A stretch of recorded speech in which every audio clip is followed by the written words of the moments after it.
Welcome to Branded. I'm Sarah, and today is all about falling into what we'll call the discount spiral. And I see enough businesses doing this that I think it's worth shining some light on and exploring honestly, because it's one of those patterns that makes complete sense from the inside of a business, but looks very different from the outside. And once you see it, you can't quite unsee it for your own business. Let's start with the quiet negotiation that you have with yourself. I'm sure you've had an offer that you genuinely believe in. The work is good, the results are real, the price you originally set reflects what the offer is actually worth and what it takes to deliver it properly.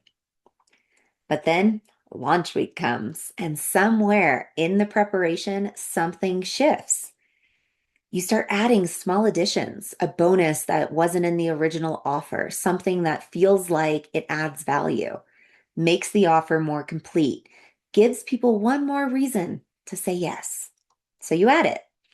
And then a few days later, into your launch, maybe someone asks a question that makes you realize the offer could have been more clear. So you add a frequently asked questions section to your sales page. But while you're in there, you notice the payment plan isn't quite flexible enough, so you adjust it. And then another idea comes for something that could make the offer feel more generous. So you add that too. By the time your cart closes, your offer looks significantly different from what you originally built. More stuff is included, the payment terms are more flexible, the price, while technically the same number, is now attached to something that cost you considerably more to deliver. But you tell yourself, this is generosity. This is over delivering. This is taking care of my people. But here's what I want to offer you instead. What you're actually doing is negotiating against yourself before anyone has even objected to the price. So, what is all that generosity really doing? Because what's actually driving this pattern isn't really generosity, not primarily, it's confidence. More specifically, the gap between the confidence that you have in your work and the confidence you have in your price. Here's what I mean by that. When you fully believe the price is what it should be, you don't feel compelled to add things to justify it. The price sits there and it holds. You're not looking around for ways to make it feel more worth it. You already know it's worth it. But when there's a gap in confidence, when some part of you isn't quite sure the price will hold, when there's a quiet underlying fear that people will look at the number and think, that's too much, something starts happening unconsciously at first, right? But you start adding things. Just one more thing, just one more reason for someone to say yes, just one more way to make the value feel undeniable. And the adding feels like confidence because it's action. It looks like investment in the offer. It looks like caring about the buyer's experience. But what it's actually signaling to you and to the people considering buying is that you're not sure the offer can hold on its own. And buyers feel that. Not always consciously, but they feel when an offer is being nervously supplemented and added on to versus an offer that's being confidently presented. And nervously supplementing your offers, even when it results in more being offered, it can actually start to undermine the conversion rather than support it. Because an offer that keeps changing mid-launch communicates something. It communicates that it wasn't quite ready to begin with, that it's still being figured out, that the person selling it is still deciding what it is. And established buyers, the ones you most want to work with, they respond to solid knowing. They want to feel like they're buying something that has been decided on completely. something that's been built properly and is being offered with full confidence, not something that's being assembled in real time to address a potential objection before they've even voiced it. And I want to take this one level deeper because I think there's a financial reality underneath this pattern that doesn't get examined honestly. Every time you add something to your offer mid-launch, you're changing the margin of that sale. Not the price, the margin, what you take home. Because the price stays the same, but what you're delivering in exchange for it keeps growing. If you're adding things that require your time, your energy, your personal involvement to deliver, the margin on that offer is quietly shrinking, even as the revenue number stays constant. So you might be selling at the price that you set, but what you're actually earning per client, when you factor in the additional delivery, additional support, additional access, it's less than you think, sometimes significantly less. And this happens launch after launch after launch. The offers keep growing with additional bonuses and payment plans, etc. The delivery cost for you keeps growing as well, and the margin keeps shrinking. And you can't quite figure out why the revenue looks right, but something about the profit feels off. This is it. This is why. It's the quiet negotiation that happens before every launch, where the offer continues to get amended in order to accommodate for the confidence gap that you have with your price. So when you feel the pull to add something to an offer mid-launch, that's information, not about the offer, but about your relationship to the price.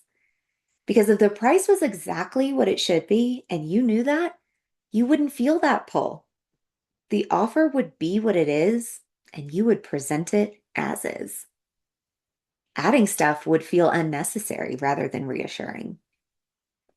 So instead of following that pull and adding another bonus or another payment plan, it's worth pausing and asking, what is this feeling really about? Is there something about the offer itself that genuinely needs to be improved? If yes, then the right move is to improve it before your next launch, not to add something now in order to compensate for this launch. Is the price actually misaligned with the offer? If yes, then the right move is to address the price, not to add additional things to deliver in order to make a, too high price feel more justified. Or is the offer solid and the price exactly what it should be? And that feeling you're feeling is simply about that gap between how you think about your work and how you've been trained to think about charging for it. If that's what's happening, adding bonuses and payment plans is not the answer. At that point, the work is internal, not operational. In any of these three cases, adding something to the offer mid-launch is the wrong solution because it covers up the real issue rather than addressing it. And the real issue will show up again next launch and the launch after that. A solid offer is one that you can present confidently, clearly, at the price that it deserves, and leave it exactly as it is from the moment you open cart to the moment you close it. No changes to the sales page, no bonuses that are just multiplying like gremlins. The payment plan doesn't get more flexible in response to maybe a couple quiet days when you first open cart. The offer is what it is because it was built properly before the launch even began. And when you present it that way, something shifts in the energy of the launch. It's noticeable.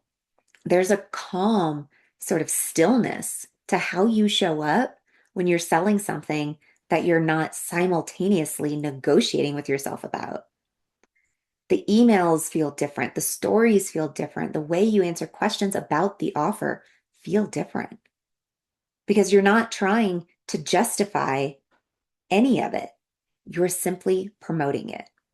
And that clarity in the selling is part of what makes the offer more compelling, not the extra bonuses or an extended payment plan.